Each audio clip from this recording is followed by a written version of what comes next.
Hello friends, तो स्वागत है आप सभी लोगों का सोलो लेवलिंग के एपिसोड नंबर 5 के पार्ट 2 में। तो जैसा कि हम लोगों ने लास्ट वाले एपिसोड में देख लिया था कि जिन्हों फोर्स अटैक के साथ सी रैंक के डंजन के अंदर चला गया था। यहाँ पर उनका सामना कुछ इंसेक्ट मॉन्स्टर के साथ होता है, लेकिन उसके साथ ही जो होते हैं वो इंसेक्ट मॉन्स्टर को बहुत ज्यादा तेजी से खत्म कर देते हैं। जिन्हों जिनहो से कहता है कि मेरे को यहाँ पे कुछ बैड फीलिंग हो रही है, कोई चीज हम लोगों के ऊपर अटैक करने के लिए आ रही है। तो इस एपिसोड की शुरुआत में जिन्हों बताता है कि डंजन का जो साइज होता है वो अलग अलग होता है, लेकिन वो उसके रैंक के ऊपर डिपेंड नहीं करता है। बॉस के रूम को ढूंढने में कभी कभी बहुत हफ्ते लग जाते हैं, क्योंकि उसको अच्छी तरीके से एनालाइज करना पड़ता है, हर एक डोर को अच्छी तरीके से समझना पड़ता है। लेकिन कभी कभी कुछ घंटे में ही बॉस को रूम मिल जाता है। और ये जो डंजन है वो एक मेज की तरह लगता है, और इसीलिए हम लोग काफी ज्यादा देर से घूम रहे हैं, लेकिन हम लोग को यहाँ पर कुछ भी ढंग से नहीं मिल रहा है। और वैसे भी मेरा जॉब तो सिर्फ बैग उठाना है, मेरे को किसी भी तरीके से इस फाइट में इन्वॉल्व भी नहीं होना है, और मेरे को बिना फाइट करे पैसे मिल रहे हैं। ये मेरे लिए एक अच्छी डील है। लेकिन ये जो वार्निंग बार बार मेरे को बताई जा रही है, ये मुझे परेशान कर रही है। तो जिन्हों को यहाँ पे एक वार्निंग आ रही होती है, छिपकली से सावधान रहो। अब उसे समझ नहीं आ रहा था कि आखिरकार इसको बार बार वार्निंग क्यों आ रही है। जिन्हों अपने मन में सोचते हो कहता है कि लेकिन एक चीज तो कंफर्म है कि जब भी मेरे को कुछ इस तरीके की वार्निंग आती है तो वो वार्निंग कभी भी गलत नहीं होती है। लेकिन पर मेरे को समझ नहीं आ रहा है कि आखिरकार वार्निंग का मतलब है क्या। सभी लोग डंजन में आगे जा रहे होते हैं, बॉस के रूम को ढूंढ रहे होते हैं। फाइनली ये लोग एक रूम के पास पहुंच जाते हैं जो कि बॉस का रूम होता है, जिसको देखने के बाद डोंग कहता है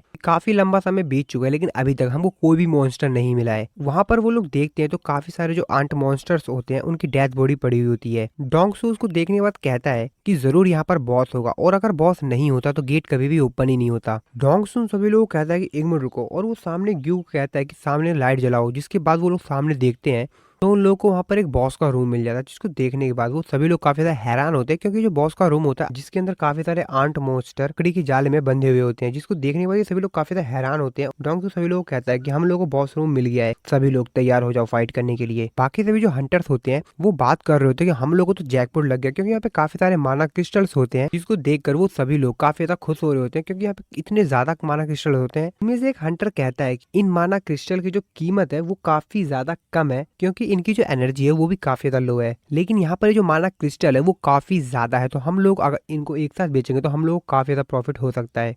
इनमें से जो हंटर होता है वो डोंग सू से कहता है कि डोंग सू, अगर तुमको इतने सारे पैसे एक ही दिन में मिल जाएंगे, तुम्हारा यंगर ब्रदर जो है वो जरूर तुमसे जेलस हो जाएगा। डोंग सू माना क्रिस्टल के साथ देखते हुए कहता है, हुआंग डोंग सू, तुम हरदम सही नहीं थे। तुम मेरे को हरदम इग्नोर किया करते थे सिर्फ इसीलिए क्योंकि तुमको हाई रैंक मिली थी, और तुम सिर्फ पैसे कमाने के लिए अमेरिका चले गए। और अब मैं इस सिचुएशन का फायदा उठाऊंगा, जिससे कि मैं अपनी जो स्क्वाड की मैन पावर है उसको बढ़ा लूंगा, और फिर मैं तुमको बताऊंगा कि मैं कितना ज्यादा पावरफुल हूँ। जिन्हो जिनवू का जो कांटेक्ट होता है उससे मांगता है, उससे कहता है कि तुमने जो सेकंड पेपर को कांटेक्ट किया था मेरे को वो दिखाना। जिसके बाद वो कहता है कि मेरे को यहाँ पर चेक करना है। जिन्हो डोंग सू से कहता है कि सर मेरे को आपसे कुछ पूछना है। जिसके बाद उससे पूछता है कि ये जिनवू का कॉन्ट्रैक्ट है, और इसमें जैसे कि लिखा हुआ है हम लोगों को जो कुछ भी मिलेगा मैजिक क्रिस्टल जो कि मॉन्स्टर से मिलेगा, उसके अलावा उसको कुछ भी नहीं दिया जाएगा। आखिरकार यहाँ पर चल क्या रहा है, और इसके हिसाब से इसका मतलब ये है कि जो माना क्रिस्टल है वो हम लोगों में से 10 में नहीं बल्कि 9 में बांटा जाएगा। इसकी बात सुन के डोंग सू कहता है अरे हाँ बिल्कुल, ये सब 10 में बांटा जाएगा। इसके बाद ये लोग सामने वहाँ पर डंजन का जो बॉस होता है, स्पाइडर मॉन्स्टर होता है, उसको देखता है, जिसको देखकर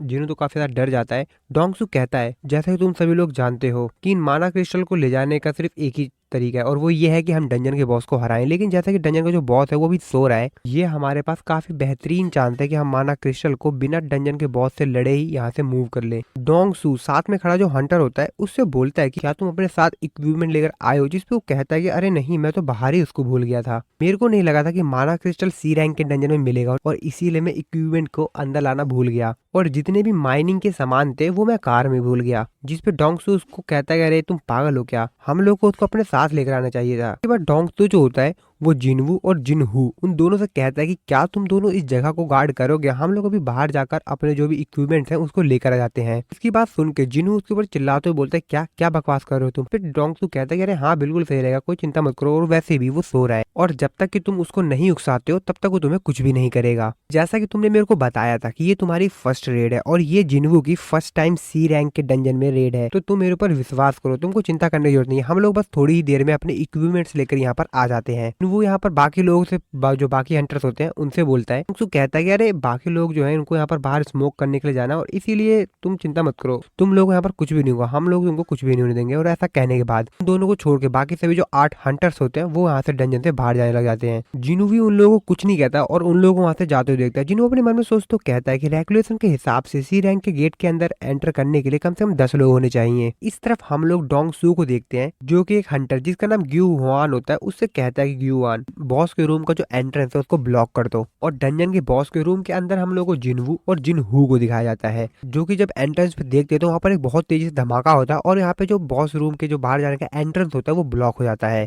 तो देखने के बाद जिनहू जो होता है वो तो काफी ज्यादा परेशान हो जाता है और चिल्लाते कहता है क्या। अपने मन में सोचते कहता है कि वो बास्टर्ड, मुझे मालूम था वो लोग कुछ ऐसा ही करेंगे। और फिर जिनहू को याद आता है कि असल में उसको जो लिजार्ड की वार्निंग आ रही थी कि लिजार्ड से सावधान रहो, वो कौन थे। वो कहता है कि वो बास्टर्ड्स वही थे, वो लिजार्ड्स। जिनहू को अपने एक साथी हंटर की बात याद आती है जहाँ पर उस हंटर ने उसको बताया था कुछ बार तुमको ऐसे बास्टर्ड्स लोग मिलेंगे जो कि छिपकली की तरह होते हैं। जैसा कि तुमको पता है कि एक बहुत ज्यादा खतरनाक जॉब है, डंजन के अंदर एक्सीडेंट्स होना बहुत ज्यादा कॉमन बात है। अगर किसी प्रकार का क्राइम भी हो जाता है तो बहुत ज्यादा कठिन है कि तुम उसको प्रूव कर सको। डंजन्स के अंदर कोई भी सीसीटीवी कैमरा जैसी चीज नहीं होती है कि तुम डंजन के बाहर से सब कुछ अंदर का नजारा देख सको। इसीलिए हंटर्स को कोई भी नहीं रोक सकता, कोई भी नहीं। और तुम जैसे कमजोर लोग को जब चाहे बाहर किया जा सकता है। अगर तुम बेकार हो, तुम उनके किसी भी काम के नहीं हो, तो तुमको वो साइड में फेंक देंगे। जैसा कि छिपकली अपनी पूंछ को काट कर पीछे छोड़ देती है, इसीलिए मैं तुमको बता रहा हूँ कि काफी ज्यादा सावधान रहना, तुम इस दुनिया के सबसे वीकेस्ट हंटर हो।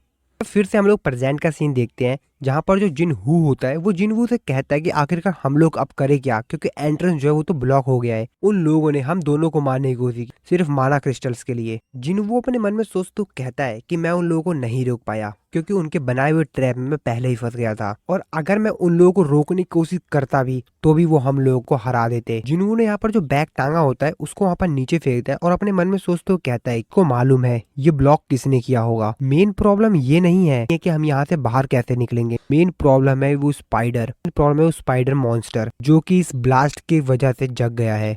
जिसके बाद हम लोग उस स्पाइडर मॉन्स्टर को देखते हैं जो कि अब जग गया होता है। तो डंजन से बाहर का सीन देखते हैं जहाँ पे डोंगसू और बाकी सभी जो हंटर्स होते हैं वो यहाँ पर बाहर आ गए होते हैं डंजन से। तो जो हंटर होता है वो डोंगसू से कहता है कि हम लोगों ने उनको अंदर ही क्यों नहीं मार दिया। डोंगसू उसको कहता है कि तुम पागल हो क्या, अगर उन दोनों से हम लोग अंदर ही फाइट करते तो क्या पता स्पाइडर मॉन्स्टर जग जाता और हम लोग यहाँ पर माना क्रिस्टल है उसको वहां से नहीं ले जा पाते। हालांकि अगर डंजन का बॉस स्पाइडर मॉन्स्टर जग भी जाता तो भी हम लोग उसको मार देते, लेकिन छोड़ो, वो उन दोनों को मार देगा जिसके बाद वो सो जाएगा और हम लोग फिर से दोबारा जाके अपना माना क्रिस्टल जो ले आएंगे। लेकिन तुमको उस जगह पे जाने का रास्ता तो अच्छे से याद है ना। तो वैसे भी मेरे को नहीं लगता है कि वो दोनों मिलकर भी डंजन के बॉस स्पाइडर मॉन्स्टर को हरा भी पाएंगे। तो दुनिया का सबसे वीकेस्ट ई रैंक का हंटर साथ ही में एक डी रैंक का हंटर जिसको कोई भी एक्सपीरियंस नहीं है, उन दोनों के बस की तो बिल्कुल भी नहीं है कि एक डंजन के बॉस को हरा पाए। वो कितनी ज्यादा मेहनत क्यों ना कर ले, कितनी ज्यादा कोशिश क्यों ना कर ले, वो कभी भी नहीं उनको हरा पाएंगे। स्पाइडर बॉस उन दोनों को खाने के बाद जब सोने चला जाएगा तो हम लोग फायदा लेकर वहां से माना क्रिस्टल जो है बड़े ही आसानी से निकाल लेंगे। डोंगसू कहता है कि चलो इस बात को छोड़ो, और वैसे क्या तुमने जिनहू के जो इक्विपमेंट से उनको बड़े ध्यान से देखा, वो काफी ज्यादा महंगे लग रहे थे, उनकी कीमत मिलियंस ऑफ वॉन्स में होगी। अगर हम लोग सभी माना क्रिस्टल्स को नहीं ले पाए तो कम से कम हम उसके जो इक्विपमेंट्स हैं वो तो साथ में ले ही आएंगे। बाद डोंगसू अपना फोन निकालता और कहता है चलो देख आखिर किस अमीर घर का बेटा है वो, कम से कम उसके फ्यूनरल में तो जा पाएंगे। उनमें तो जो हंटर होता है ग्यूवान, वो डोंगसू से कहता है कि वैसे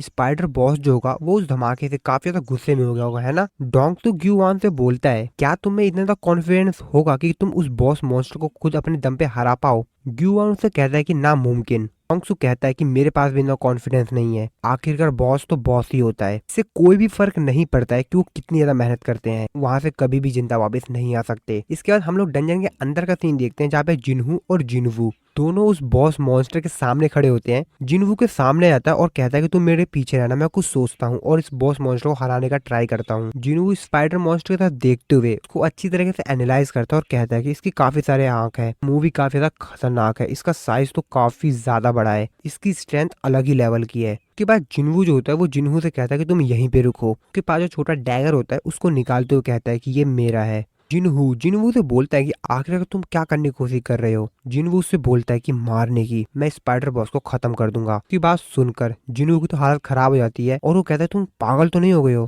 जिनवू उससे कहता है अगर तुम सी रैंक के बॉस को अपने दम पे हराने की सोच रहे हो तो ये नामुमकिन है, जब तक कि हमारी रैंक सी या बी रैंक में ना हो। वैसे भी हम ये करेंगे कैसे। वो भी अपने मन में सोच तो कहता है कि मेरे को भी लगता है कि हमको यहाँ से भागने की सोचनी चाहिए। डबल अवेकिंग होने के बाद भी मैं काफी ज्यादा कमजोर हूँ। वो अपने मन में सोच तो कहता है कि मेरे को ज्यादा प्रेशर फील नहीं हो रहा है और मेरे को लगता है कि मैं शायद को हरा पाऊँ। इंस्टेंट डंजन के अंदर मैंने ब्लू पॉइजन फैंग रसासा को हराया था, वो भी ई रैंक के बॉस जितना स्ट्रांग था, और गोलम बॉस जो कि डी रैंक का था। इन लोगों की तुलना में ये काफी ज्यादा स्ट्रांग है। वो अपने डैगर को काफी ज्यादा तेजी से अपने हाथ में पकड़ लेता है और बॉस की तरफ जाते हुए कहता है कि मेरा करंट लेवल जो है वो 18 है और सी रैंक के जो बॉस का लेवल है वो मेरे से डबल है। स्पाइडर बॉस के ऊपर अटैक कर देता है और अपने मन में सोच तो कहता है कि मेरा अटैक जो है वो वर्क कर गया। का फैंग काफी ज्यादा बेहतरीन वीपन है।